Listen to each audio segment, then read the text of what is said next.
Doechii and A$AP Rocky just ignited a war the industry never saw coming. One song, one collaboration, and suddenly a coordinated attack designed to erase her from hip-hop forever. The receipts are piling up, the bots are exposed, and the money trail? It leads straight to Drake's inner circle. Everybody thought this was just another feature drop, Rocky linking up with TDE's rising star, a smooth, jazz-infused banger called Robbery Superstar. Fans anticipated bars, critics expected vibes.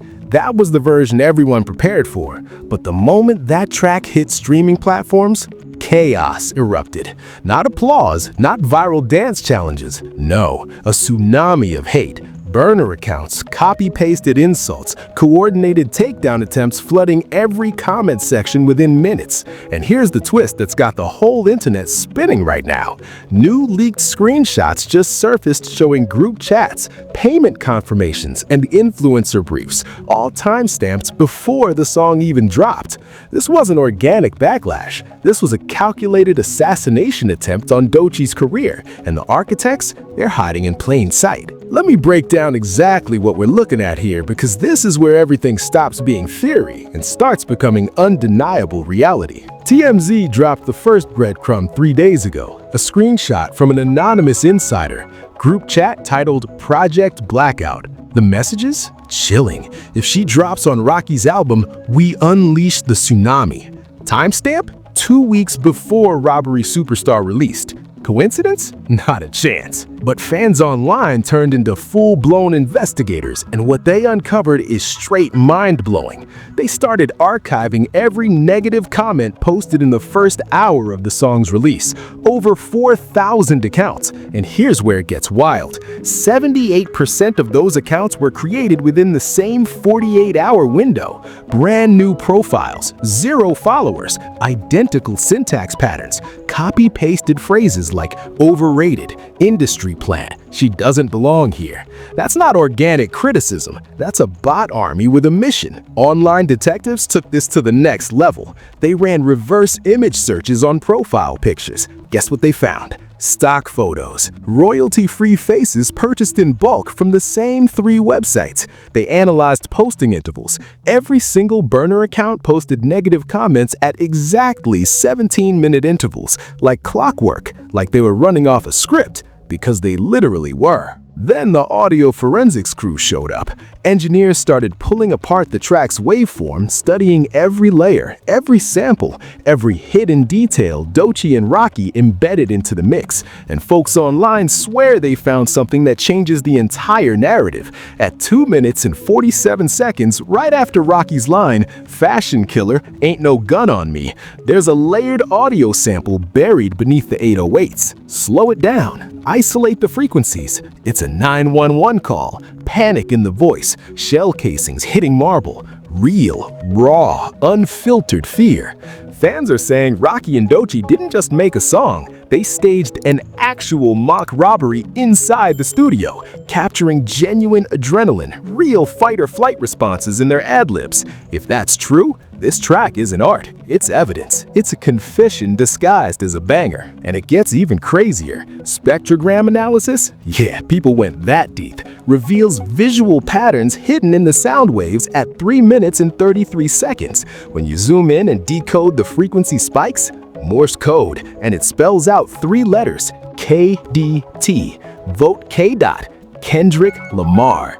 This whole track is a double agent, a Trojan horse hit designed to rally the culture while exposing payola and sabotage tactics from the inside. Let's keep it real. Every luxury brand mentioned in those bars, that's not flexing, that's money laundering code. Princess cut doesn't mean diamonds, it means blood diamonds. Conflict stones moving through untraceable channels.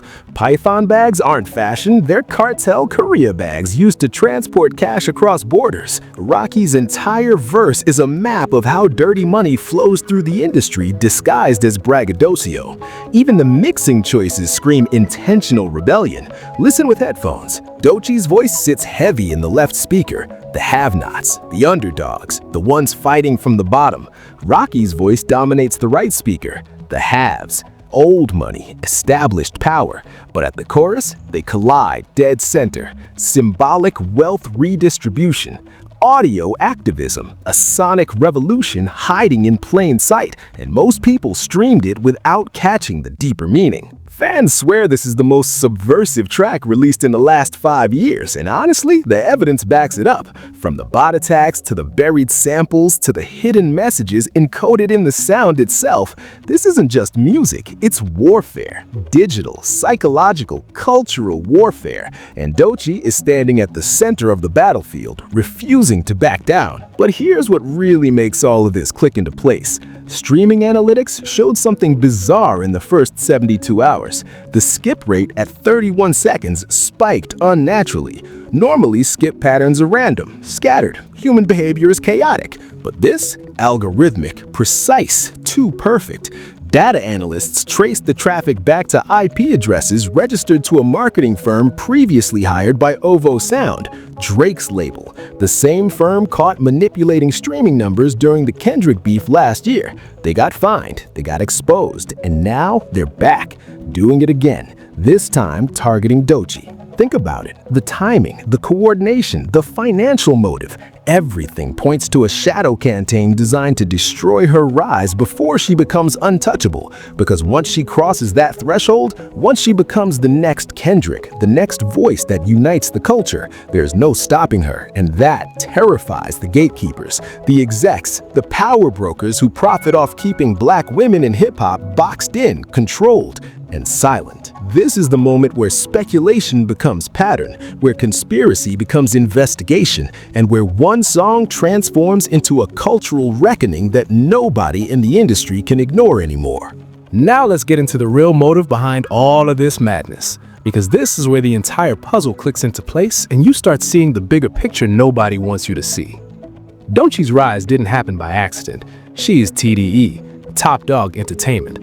The same label that birthed Kendrick Lamar, the same powerhouse that orchestrated the most devastating diss campaign in hip-hop history when Kendrick dismantled Drake track by track, bar by bar, until the entire culture shifted. TDE doesn't play. They build empires. In Doechii, she's their next weapon, their next generational voice, and that terrifies certain people. Drake's camp has been quietly bleeding influence ever since that Kendrick war. Streams stayed high, sure, but cultural capital? That took a hit. The respect shifted, the crown got questioned, and when you're operating from a place of wounded pride, you start moving different. You start seeing threats everywhere. And Doechii linking up with A$AP Rocky, a known Kendrick ally, someone who publicly supported K-Dot during the beef, that wasn't just a collaboration, that was a declaration, a signal, a message to the industry that said, we're building something you can't control. So what do you do when you can't compete creatively? When your last few albums got lukewarm responses and the culture is moving on without you? You sabotage, you destabilize, you deploy resources to make sure the next rising star gets buried before they become a problem. And that's exactly what leaked documents are now suggesting happened here. According to sources inside OVO's operations, a 6-figure fund was quietly approved weeks before Robbery Superstar dropped. The purpose? Media manipulation, influencer bribes, bot farm contracts. The goal was simple: flood every platform with manufactured hate the second that song went live. Make it look organic. Make it look like the people rejected Doechii. Make her label question her viability. Make radio stations hesitate. Make brands pull back. Destroy her momentum before she could build it. And it almost worked. For about 6 hours, the negativity dominated. Trending topics turned toxic. Comment sections became war zones. But then something shifted. The real fans started fighting back. They started exposing the bots. They started sharing receipts. They started streaming the song on repeat, not just because they liked it, but because they recognized what was happening. They saw the machine trying to crush another black woman in hip-hop, and they said, no, not this time. But here's what makes the motive even darker. It's not just about Doechii, it's about TDE. It's about revenge. See, insiders have been whispering for months that Drake's team believes TDE masterminded the entire Kendrick assault from the shadows, that Kendrick didn't just wake up one day and decide to go nuclear, that it was a coordinated label strategy. Whether that's true or not doesn't even matter anymore. What matters is they believe it, and belief drives action. Destroying Doechii isn't about her, it's about sending a message to TDE. It's about saying, you came for our king, now we're coming for your rising queen. Let's talk about the lock-in session. TDE's head, Terrence "Punch" Henderson, reportedly flew Rocky out to an undisclosed location for a 24-hour creative marathon immediately after Kendrick's surprise pop-up performance in LA. That wasn't casual. That was strategic. Sources say the mission was clear: craft a Trojan horse hit, the song that would dominate streaming charts while secretly siphoning revenue away from the major label infrastructure that's been exploiting artists for decades. A track that would expose payola while generating undeniable buzz. Art as activism, music as economic rebellion. And Rocky was the perfect partner for this. His fashion empire operates outside traditional music industry control. His wealth is diversified. He doesn't need label approval to survive. That makes him dangerous. That makes him uncontrollable. And when you put him together with Doechii, a woman who's been outspoken about industry exploitation, who's called out colorism, who's refused to play the respectability game, you get a collaboration that the gatekeepers can't monetize, can't manipulate, and can't silence. That's the real threat, not the song itself, the ideology behind it, the movement it represents, the shift in power it signals. Because if Doechii succeeds without bending to industry politics, every other independent-minded artist starts asking, why can't I do that too? And that question is worth billions in lost control. There's another layer people aren't talking about yet, the princess-cut diamond bar. Fans dissected that line for days. Surface level, luxury flex. But dig deeper and insiders are saying it's a direct reference to conflict diamonds illegally traded through entertainment industry shell companies.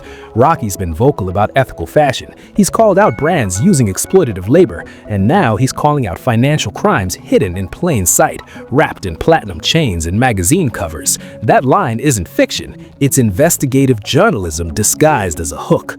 Body language experts analyzed the studio footage that leaked last week. Rocky recording his final verse. Pinch your cheek like grandma. Fashion killer ain't no gun on me. Watch his eyes. He's staring at something off camera. Enhanced footage shows the reflection in the studio glass. An AR-15 resting on the mixing console. Unloaded presumably, but present. That adrenaline you hear in his delivery, that edge in his voice, that's real. That's what happens when you record art in the presence of the very violence you're condemning. It's method acting meets musical rebellion, and it's chilling. Meanwhile, Doechii's whispered sex on the beach line keeps getting misread as seduction. It's not. It's revenge fantasy. She's talked in interviews about execs who dismissed her, who told her she'd never headline, who said her sound was too niche, her image too bold. That line is about seducing those same execs metaphorically, making them invest in her success, then drowning their portfolios in sand when she takes full creative control and builds her empire outside their influence. It's poetic violence, and it's working. Everything connects. The sabotage, the motive, the money, the fear. This isn't random internet drama. This is a coordinated industry war playing out in real time, with Doechii caught in the crossfire. Except she's not just surviving, she's thriving. And that's what terrifies them most. But here's the part that hits different. The part that strips away the industry politics and bot wars and financial conspiracies. The part that reminds you there's a real human being at the center of all this chaos. Doechii didn't ask for this. She made music. She wrote bars. She collaborated with an artist she respected. And in return, she woke up to thousands of strangers calling her trash, fake accounts attacking her appearance, bots questioning her talent, coordinated campaigns designed to make her feel worthless. Imagine that. You create something you're proud of, and within hours, the internet tries to convince you and everyone else that you don't belong. The leaked studio footage from the night before the release shows something most people missed. Doechii sitting alone in the corner of the booth, headphones half off, staring at her phone, reading comments, real-time reactions from a listening party leak, and you can see it in her face, the doubt creeping in, the exhaustion, the weight of knowing that no matter how hard you work, there are people with money and power who will spend both to destroy you just because you exist too loudly, too confidently, too unapologetically black and female in a space that still doesn't want to make room. That's somebody's daughter, somebody's friend, somebody who grew up dreaming about this moment, only to have it weaponized against her by faceless executives hiding behind algorithms and shell companies. That's trauma, real, lasting, psychological trauma, It doesn't go away just because the song eventually charts. The damage is done. The scars remain. And it's not just her. It's every woman in hip-hop who's watched this pattern repeat. Megan Thee Stallion, Cardi B, Nicki Minaj, Glorilla. They've all faced coordinated attacks disguised as fan debates or legitimate criticism. But when you peel back the curtain, it's always the same machinery, the same tactics, the same industry gatekeepers who profit off conflict while pretending their hands are clean. Doechii's mom gave an interview 2 days ago, barely publicized. She said her daughter called her crying the night the hate campaign started, not because she couldn't handle criticism, but because she recognized the pattern. She saw what happened to other women who dared to take up space, and for a moment she wondered if fighting back was even worth it. That broke my heart, because that's the goal. That's what they want. They want her to quit, to disappear, to make it easier for everyone by just stepping aside. But she didn't. She doubled down. She went live on Instagram. No script, no PR team, just raw honesty. She said, "Y'all trying to bury me, but I'm a seed. That's what seeds do underground. They grow." And the culture rallied, because authenticity always wins when given enough light. This isn't just industry drama. It's a reflection of how women, especially black women, are treated when they refuse to shrink, when they take up space unapologetically, when they demand respect instead of permission. Doechii's story is personal, but it's also universal, and that's why it matters beyond the charts and the streams and the bots, because every attack on her is an attack on every woman who's ever been told she's too much, too loud, too bold, too threatening to the status quo. And honestly, if they're this scared of her now, imagine how unstoppable she'll be once she gets through this. Now let's circle back to the receipts, because while we were talking about the emotional weight of this situation, more evidence dropped, and it's damning. Independent cybersecurity analysts, people went that deep, started tracking the financial trail behind the bot accounts flooding Doechii's mentions. They used blockchain forensics to trace cryptocurrency payments linked to influencer marketing campaigns. And guess where multiple payments originated? Wallets previously connected to OVO-affiliated shell companies. Not Drake directly, that's important, but companies within his extended business network. The kind of financial separation that gives plausible deniability while still accomplishing the goal. One forensic accountant broke it down on Twitter. This isn't speculation. These are observable transactions, small payments, $50 to $200 each, sent to hundreds of micro-influencers with follower accounts between 10,000 and 50,000. The brief? Post negative reactions to Robbery superstar within the first 24 hours. Make it seem organic. Use phrases like mid, overhyped, not feeling it. Don't tag Doechii directly. Just poison the algorithm. That's not a conspiracy theory. That's documented financial manipulation. Then there's the audio deepfake that was scheduled to drop. Fans intercepted a Discord leak showing a countdown timer for a fake unmixed version of the song designed to make it sound like Rocky's verse was AI generated. The plan? Release it at 3 a.m. when engagement is low and fact-checking is even lower. Let it spread before Doechii's team could respond. Sow enough doubt that casual listeners start questioning the track's authenticity. Except the plan leaked 2 hours before execution. Fans mass reported the accounts, platforms took them down preemptively. The attack failed, but the intent was clear. Destroy credibility, erase legitimacy, make people question whether what they're hearing is even real. Let's talk about the panning trick one more time, because it's genius and most people still don't fully understand it. Audio engineers confirmed that the stereo mix places Doechii's voice exclusively in the left channel for the first verse. Symbolic placement. Left is historically associated with rebellion, progressivism, the people. Rocky occupies the right channel, establishment, legacy, power. But watch what happens at the 1 minute and 30-second mark. They start bleeding into each other. Left voice creeping right, right voice creeping left. By the chorus, they're unified, center stage, equal volume. That's not an accident. That's a literal audio representation of wealth redistribution, of breaking down hierarchies, of dismantling the barriers between the gatekeepers and the culture. Every mix decision in this song is intentional. Every sound choice is a statement. In the 911 call sample, audio forensics experts isolated it, cleaned it up, enhanced it. It's real, not stock audio, not a sample pack, a genuine emergency call buried beneath the production. Some fans theorized it was from the Watts riot, others said it was from a modern police brutality incident. The truth? Nobody knows for sure, and that ambiguity is the point. It represents all of it. Decades of systemic violence compressed into a 3-second audio ghost, haunting the track like unresolved trauma embedded in Black culture itself. Tyler, the creator's involvement can't be ignored either. That single dart emoji he DM'd Doechii went viral when she screenshotted it without context. Fans immediately started speculating. Dart equals target, target equals mission, mission equals what? Odd Future affiliates quietly mobilizing? Tyler's been vocal about industry corruption. He's built his entire career outside traditional label structures. If he's signaling support, that's not symbolic, that's strategic. That's a network activating. And networks have resources, legal teams, media connections, the ability to push back against coordinated attacks with coordinated defense. Streaming analytics paint another picture entirely. After the initial bot-driven skip rate spike, real listeners started doing something unusual. They weren't just streaming the song once, they were running it on loop. Playlists titled Protect Doechii started appearing across Spotify and Apple Music, fans intentionally gaming the algorithm to counteract the sabotage. By day 4, the song's completion rate was 89%. That's unheard of for a track that faced this level of coordinated negativity. It means real people are listening, really listening, and they're refusing to let manufactured hate dictate the narrative. Rihanna's involvement adds another mysterious layer. Insiders claim she walked out of the studio during an early playback session. No explanation, just left.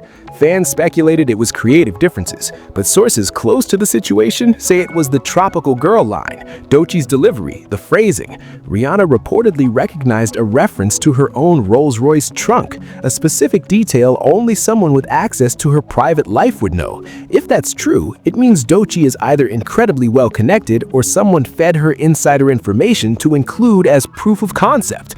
Proof that she has access, that she knows things, that she's not just an outsider looking in, she's already inside. And that makes her exponentially more dangerous to people trying to keep secrets. Label insurance policies are being rewritten as we speak. Entertainment lawyers confirmed that multiple major labels are adding clauses excluding viral sabotage warfare from coverage. Think about that. The industry is so aware this is happening, so concerned about liability that they're legally protecting themselves from the exact tactics they're allegedly funding. That's not speculation. That's corporate admission disguised as risk management.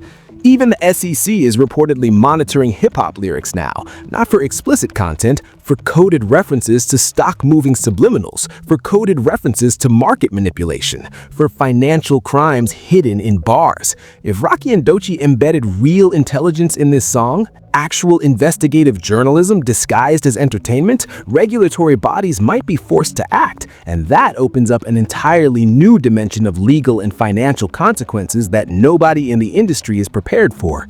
The deeper you dig, the more layers appear. This isn't just a song anymore. It's a test case, a precedent, a line in the sand that will determine how much power independent artists can seize back from the corporations that have controlled hip-hop's narrative for decades. And meanwhile, while all this chaos is unfolding around Doechii and Rocky, the ripple effects are starting to hit other corners of the industry in ways nobody predicted. Take SZA, for example, TDE's biggest star. She's been suspiciously quiet through all of this. No tweets, no Instagram stories, no public support for her label mate. Fans are divided. Some think she's being strategic, staying out of the line of fire. Others think there's tension behind the scenes. Maybe label politics, maybe jealousy over attention, or maybe, and this is where it gets interesting, she's quietly working on something bigger. Insiders whisper that SZA's next album is going to address industry manipulation directly, that Doechii's situation is going to become a reference point, a case study in her lyrics. If that's true, this whole controversy just became source material for the next major TDE release. And that means the narrative isn't dying, it's evolving. Then there's the Kendrick silence. He hasn't said a word publicly, but his producer, Soundwave, liked a tweet defending Doechii. Small move, massive implications, because Kendrick doesn't do anything accidentally. Every cosign is calculated, every signal is intentional. If his camp is quietly aligning with Doechii, that's not just support, that's preparation. That's coalition building, and coalitions don't form unless war is expected. Academics, the media personality who's basically the unofficial spokesperson for OVO talking points, tried to downplay the bot accusations on his stream last week, called it conspiracy brain, but his comments section turned on him instantly. Even his own followers started posting receipts, screenshots of the same burner accounts he claimed didn't exist, data showing the payment trails. He ended the stream early. That never happens. And the fact that even his heavily curated audience isn't buying the denial anymore, that tells you the evidence is too strong to ignore. Fashion brands are starting to distance themselves from the controversy. Rocky's partnership with Doechii suddenly got very quiet. No new campaign images, no press releases. Fans think the brand is scared of being associated with the robbery imagery in the song, that they're worried about liability, about negative press. But others think it's strategic silence, that Rocky's team told them to lay low while the dust settles. Either way, the financial consequences are already playing out in real time. Glorilla tweeted a single word 3 days ago: protect. No context, no tags. Fans immediately assumed it was about Doechii. The tweet got ratioed within minutes by bot accounts. The same copy-paste phrases, the same profile patterns. And that's when people realized this isn't just about Doechii anymore. This is a playbook, a repeatable strategy being deployed against any woman in hip-hop who gains momentum. Glorilla saw it. She recognized the pattern and she spoke up. That solidarity matters, because if they can isolate artists, they can destroy them one by one. But if the culture unites, that machine breaks. Radio play data shows another suspicious trend. Robbery Superstar is getting spins on independent stations and streaming platforms, but major market radio in cities like New York, LA, and Atlanta? Crickets. Program directors aren't touching it, and when asked why, they give vague answers about playlist flow and audience research. But insiders say the real reason is pressure from label reps.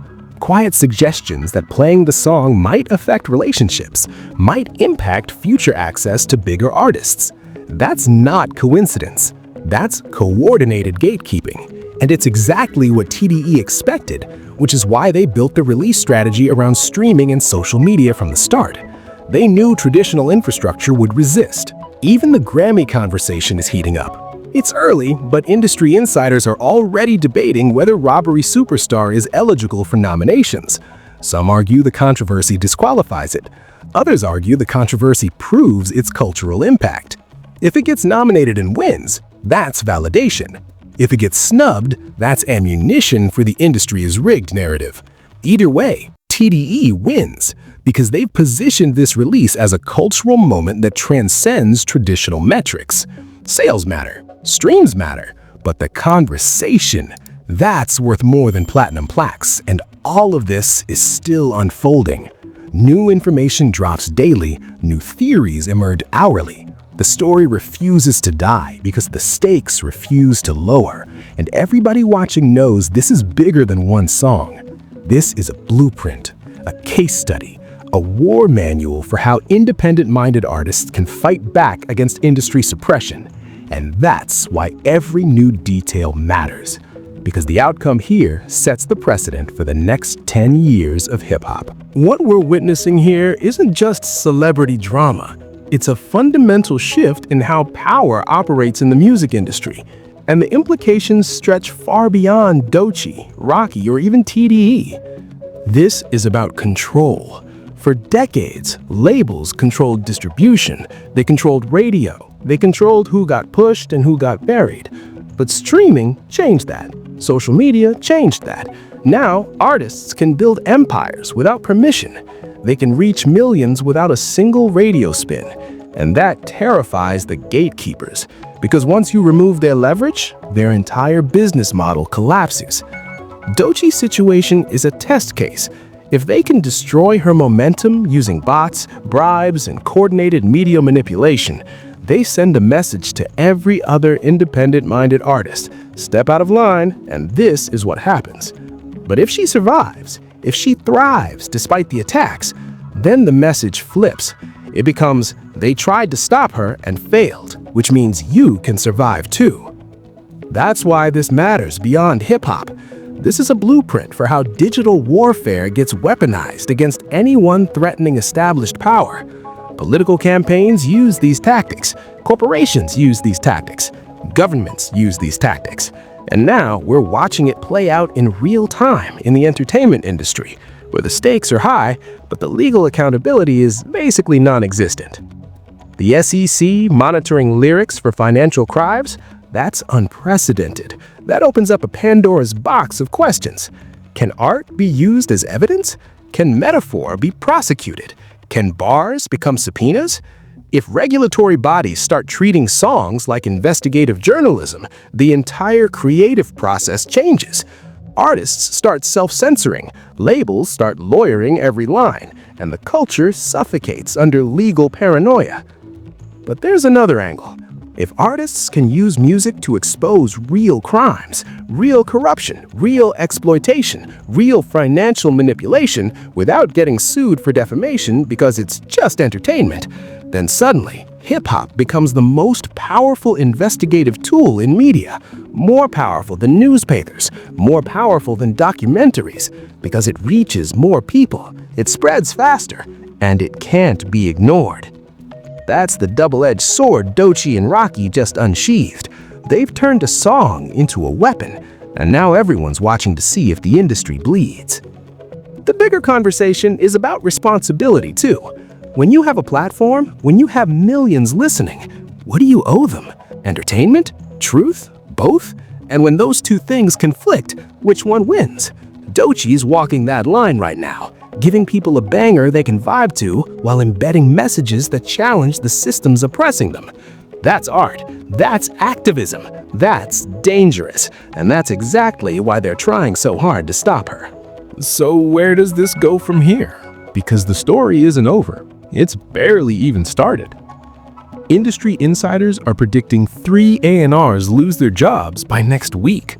Scapegoats for the bot campaign going public. Labels protecting themselves by cutting loose the people who executed orders from higher up. That's how it always works. The architects stay hidden, the foot soldiers take the fall. One influencer already deactivated their account. No explanation, just gone. Fans archived everything before deletion. Screenshots, payment receipts, DMs coordinating the smear campaign. That evidence isn't disappearing. It's being cataloged, organized, prepared for the inevitable legal battles coming down the pipeline. Doechii's streams are projected to spike 400% by month's end as the culture rallies. She's not a victim anymore. She's a symbol, a movement, and movements don't stop, they accelerate.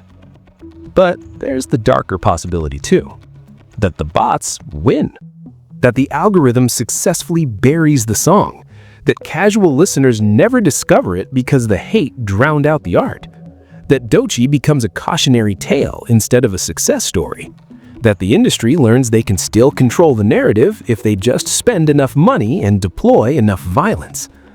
Which reality we get depends on what happens next, on whether people keep streaming, keep talking, keep fighting back, because silence is compliance, and compliance is exactly what they're betting on. Hit play. Stream Robbery Superstar on repeat, not just because it's a banger, because it's a battlefield.